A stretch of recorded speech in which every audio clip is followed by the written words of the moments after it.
मैंने ये पर्यटक देखा कहानी को पुस्तक पढ़ना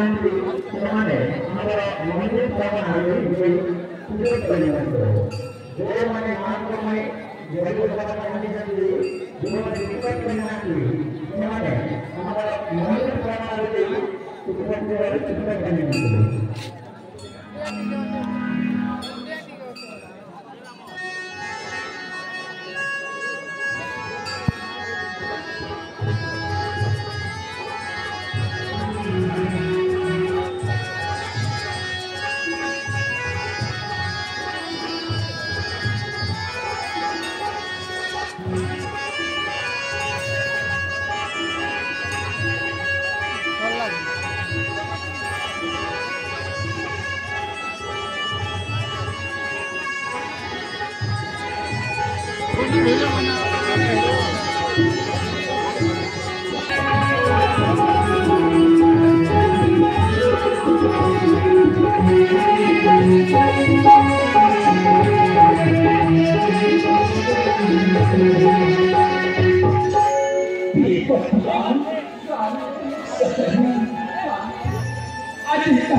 तुम कथा शुणी कहवा को नई बाणी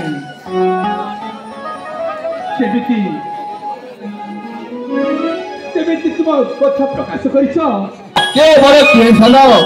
प्रश्न उत्तर दे आम मन को शांति कराओ राजा आम मन को शांति कराओ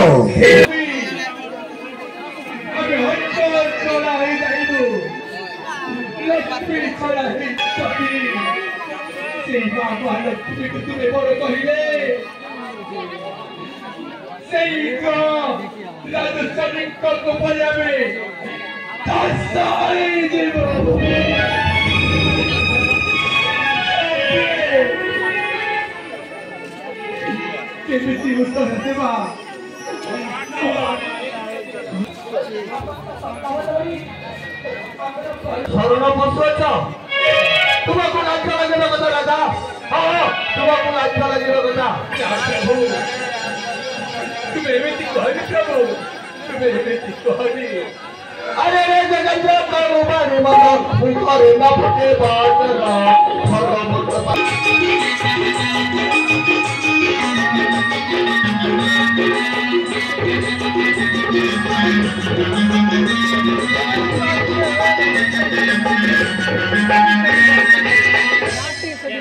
बोले तो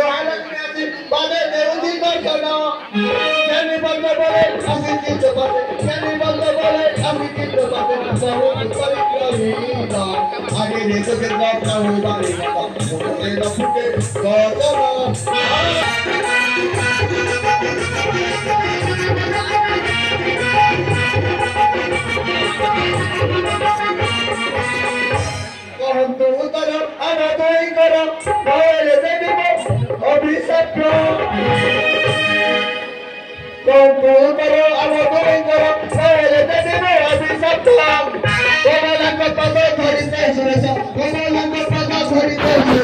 baru diterima juga di motor.